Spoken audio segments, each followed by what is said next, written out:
Chrysalis by user BeaverFur. Chapter 2. Hiding in space, I discovered, was much harder than doing so on a planet. Back home, I could just build underground, keep my fleet of drones away from prying eyes by having them travel through tunnels and caverns and gather minerals from the planet's own crust. Up here, things weren't that easy. I was always exposed. I had retracted the large surfaces of my radiators and solar arrays and recalled most of the drone swarm back into my main body. I was floating, inert, among the dust and gray rocks that formed the asteroid belt lying between Mars and Jupiter, pretending to be just another space boulder, while 6,000 kilometers away 3 of my automated factories extracted minerals from nearby asteroids. Hiding in space, I was learning, was a game of timing and strategy, of patience and logistics, of transporting the minerals back to my main body only when nobody could see it, slowly, frustratingly so, of finding ways to deal with the residual heat that was building up inside my body. With my radiators collapsed, I couldn't dump the heat into space. Not that I wanted to. Doing so would have lit me up like a flare to anyone that happened to be looking into the infrared channel, so I had to find ways to contain it and deal with it later. All while keeping my outer surfaces as cold as possible. All that translated into my carrier compartments now reaching a temperature of 170 degrees Fahrenheit and rising. Thankfully, mechanical drones could resist heat much better than living beings did. But still, it wasn't the brightest idea, and spontaneous fuel combustion was a thing I didn't want to deal with. It was strange, not only being able to perfectly know my own body temperature, but also being able to stare into my insides through the hundreds of cameras and sensors I had built into the structure. I could watch the maintenance machines finishing up new passageways and rooms in the starboard sectors, or the electronic assembly factory at work producing more processing units. I could see my own brain, the endless rows upon rows of black computer servers, split between 3 different refrigerated and armored hangars. I guess it should have felt strange, getting this kind of feedback from your own body. But it didn't bother me. If anything, what bothered me was how natural it felt. How soon I had adapted to it. It was that idea. The confusion over what my nature was that grated me the most. Was I a human turned into a machine? Or a machine that thought it was human? At the end of the day, was there a difference? A ping from my gravimetric sensor took me back to the present, and I observed in silence as another squadron of Zunvirian warships patrolled the inner planets, looking for whatever had destroyed their comrades.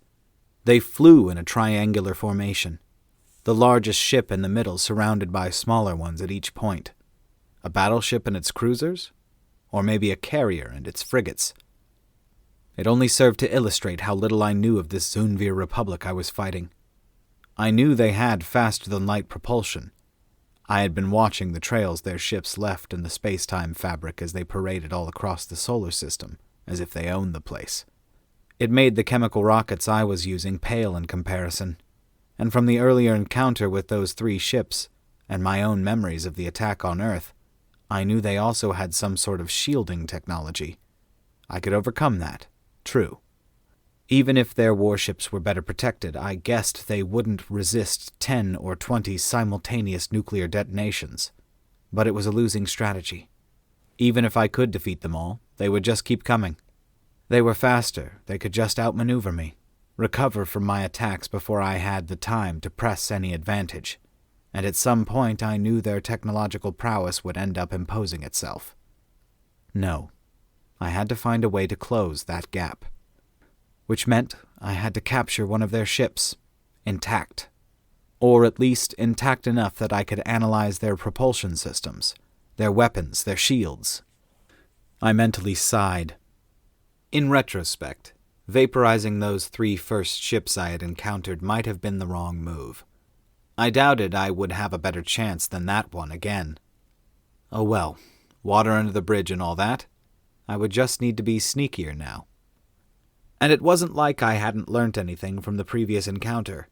Just from the fact that they had sent their warning message in several languages, I now knew that there were more than one alien race out there. It was something I had assumed, but it was good to have confirmation.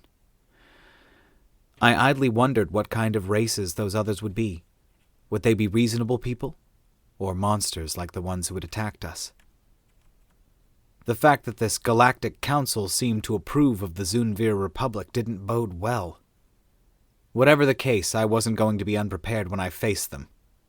It reinforced my belief that if this was a dog-eat-dog universe out there, I had to get better teeth to go with my bark.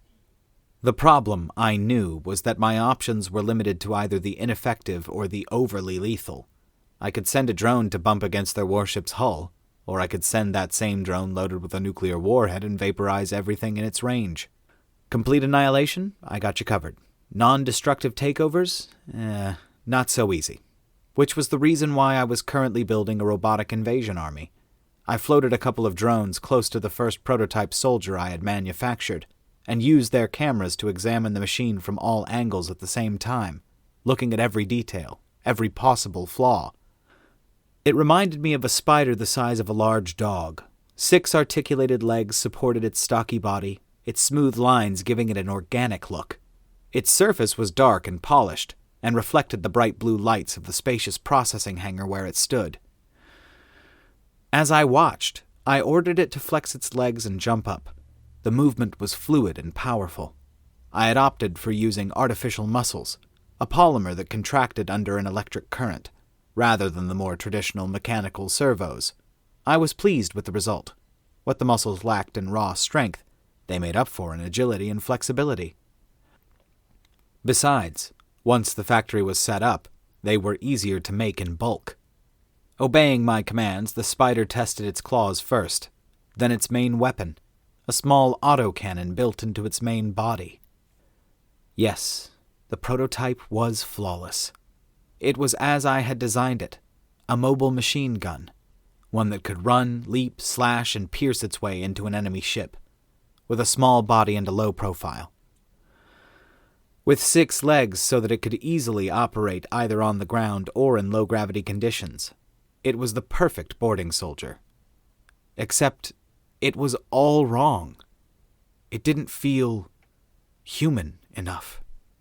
It was, in fact, a monster. A creepy, insect-like, disgusting little beast. It would be useful. It would be optimal. I knew it would be. But I just couldn't use it. To do so would feel like a betrayal. Like a departure from what I had set as my anchor, as the core of my identity. Human. I had to remember that. I had to set boundaries. Boundaries were important. I knew it would be too easy to embrace my new nature and become something else, to slide down the slippery slope. So I saved the design files just in case they would become useful in the future, but sent the prototype itself to recycling as I set to work on a new model. I would keep the artificial muscles. They had proved themselves useful, but this time I'd go for a humanoid look from the start. When all was said and done, I was pleased with my new soldier. At 5 feet 3 inches tall, it was a bit on the short side, but it did look human enough. Or more properly, it looked like a human wearing a stylized cross between a spacesuit and combat armor. Polished white armor plates with bright orange stripes covered chest and stomach, thighs, shins, arms, and shoulders. Between the plates, dark braids of artificial muscle fibers woven together shone through, giving the machine an organic look. Its face was covered by a dark-tinted visor panel, hiding the 2 cameras that acted as stereoscopic eyes. All in all, it was a good approximation of a human, especially if I squinted and pretended I didn't notice its hand only had 3 fingers. It didn't have any built-in weapons, so I would need to manufacture those separately. But in return, the soldiers would be able to manipulate any tool and enemy devices they could find, so it wasn't that bad. But more importantly, the new prototype felt right, in a way the spider hadn't. Satisfied, I sent the order to the factory to build a first batch of 8,000 units, along with the necessary small arms and ammunition. In the meantime, I set back to observe the Zunvirian warships. They were communicating, I noticed, not only to each other but also with some place past the asteroid belt. Locating its exact position wasn't easy. I had to send a couple of drones several thousand kilometers away just to triangulate the origin of the transmissions. but it's not like I had anything better to do while I waited for my army to come out of the oven. After some trial and error, I managed to pinpoint the location to one of Jupiter's moons, possibly Ganymede. The lack of Doppler effect meant the source was static, too. Some sort of orbital station? An outpost to watch over the system. I would need to get closer to know for sure. But that would have to wait. My army was ready, and it was time to lay a trap. I sent a couple thousand of my drones away, drifting slowly into space and spreading in a rough sphere, somewhat over 100 kilometers in size. My soldiers were attached to the drones' outer hulls, grabbing the metal handles I had installed on their surfaces. There were some advantages to my assault army not needing to breathe. I made sure to keep their distribution as random as possible, with small clusters here and there rather than an even spread. I wanted it to look like a natural formation, a field of small rocks and dust floating around. All right. I was ready. The trap was set. It was time to bait them. With a sense of trepidation, I sent the signal, a loud, powerful radio transmission. It felt like I was coming out into the open, in the middle of some bad neighborhood and shouting at the top of my lungs. I could have sent pretty much anything, but I chose the same warning transmission those 3 ships had relayed to me when they had found me in Earth's orbit.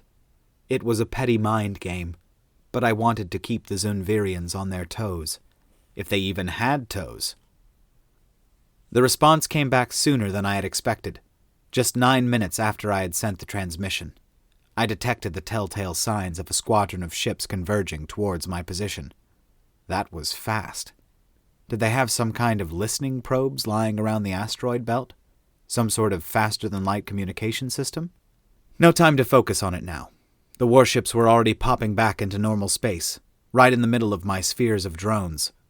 I added it to the mental list of technologies I'd need to reverse engineer once I had my hands on a Zunvirian vessel. I didn't give the enemy time to analyze the situation. The moment the battleship at the center of their formation appeared, I activated the drones and ordered them to move towards it. It was strange that they didn't react for a few long seconds. They just waited, floating there as if they couldn't believe it. I guess the swiftness and severity of the attack had shocked them into inaction. It couldn't be easy to realize you were suddenly surrounded by more than 2,000 enemy craft. Then, they started shooting. High-energy laser beams emerged out of the flanks of the 4 ships, tracking and burning down my drones. 2 of the ships released simultaneous salvos of missiles, but they were intercepted by a few of my machines, sacrificing themselves for the survival of the swarm. I ordered the assault robots to let go of their vehicles and fall towards the battleship. They were still a good couple of kilometers away, but they just had to coast at their current direction and speed. In the meantime, I sent the drones that had transported them to swarm all around the place, creating chaos in the ship's sensors and diverting attention from the undefended wave of soldiers. I smiled at the panicked enemy reaction that followed. From their point of view, the 2,000 crafts surrounding them had suddenly multiplied by 4. Their ships engaged their thrusters as if to leave, but they stopped as soon as they realized how ineffective that would be. They were surrounded, and no matter where they moved, they would just run into more of my machines. So they redoubled their efforts at shooting down the components of my swarm. Dozens of bright laser lines constantly appearing and disappearing, trying to destroy my machines as fast as possible. My soldiers moving in a straight line towards their battleship were easier to track. So the enemy fire focused on them. They were killed by the hundreds. But it didn't matter. I had thousands. They started landing all over the battleship's surface, using their claw-like fingers to grasp the metallic hull. If the ship had a protective shield, it didn't make a difference. I had bet on their shields only reacting to energy discharges and fast-moving projectiles, rather than the slower approach my soldiers were following. It seemed I had been right. At more than 400 meters long, the enemy battleship was an impressive sight. A war machine covered in armor plates, missile batteries, and laser projectors. It had been vehicles such as this that had bombed Earth's cities from the safety of orbit. It wasn't, however, protected against boarding by an assault army. My soldiers crawled all over the hull, finding weak points and unprotected openings. They went through exhaust vents and blew open loading gates, getting into the ventilation system, into the maintenance passageways. Judging by the amount of casualties I was having, I supposed most other sane species considered this tactic too crazy, too suicidal to be useful. Just as I was thinking that, 170 of my soldiers instantly vanished from my perception, as I had failed to intercept a missile launched by one of the smaller defending ships. Right. I had to do something about those other 3. Some of the drones in the swarm were carrying nuclear warheads, so that was an option, but detonating them so close to the battleship I was assaulting would jeopardize the whole affair. If only I had a way to force them to break formation. With a mental shrug, I unfurled my radiators and started venting the heat that I had been keeping inside my body into space, the exposed surfaces rapidly becoming incandescent. The reaction was immediate. The moment they realized the 27-kilometer-long asteroid was, in fact, not an asteroid at all, they turned to leave, abandoning their bigger sister to its own fate. I didn't move to stop them, but I used the cover of the swarm to surreptitiously position a few of my nuclear-carrying drones in the path they would take. Since they were already surrounded by a host of small crafts spiraling around, they were none the wiser. Back in the battleship, the fight was fierce. I could see through my soldiers' eyes that they had reached the main corridors, wide passageways with walls heavily decorated in a multitude of hieroglyphs, and were engaged in combat against the enemy troops.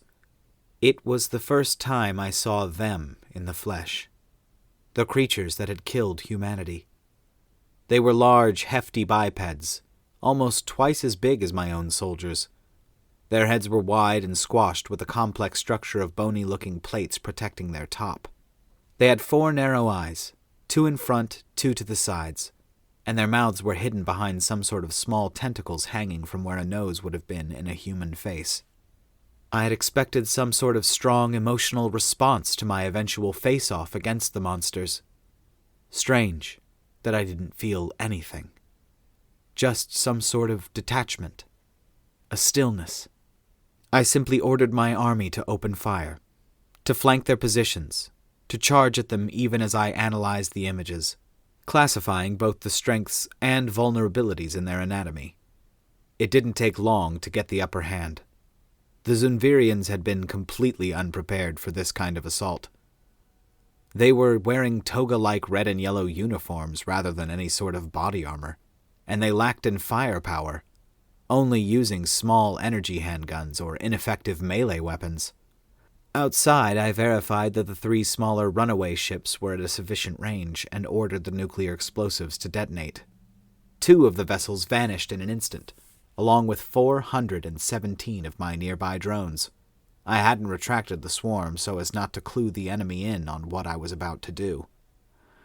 The 3rd vessel had survived, though. Its protective shield had encased the warship in a tight bubble that reflected all the colors in the rainbow. As I was looking, the ship returned fire at my main body, focusing all its lasers in a single and devastating attack. The overcharged beam hit the ceramic plates of my outer hull, vaporizing a hull and burning its way through them and into the second of my armor layers. 2 more nuclear detonations put an end to that. In the battleship, the fight was also over, and already my soldiers were identifying the parts that made up the main fusion reactor, the warp engines, the different weapons and shield projectors. But even as they did that, I was recalling most of my drones and assault troops back into my main body, leaving just an automated defense garrison and some worker drones in the conquered vessel. I knew I didn't have time to waste. I would drop by later to collect the salvage, but right now I had to move fast. I had just kicked the wasp nest, so to speak, and had to make use of the surprise factor while it lasted. Engaging my main thrusters, I set course towards Ganymede. All right, guys, this is a pretty good one. I'm going to be recording a bunch of these, so thank you so much for watching. I hope you enjoyed it. If you would like to like, comment, and subscribe. Also, what's your favorite color?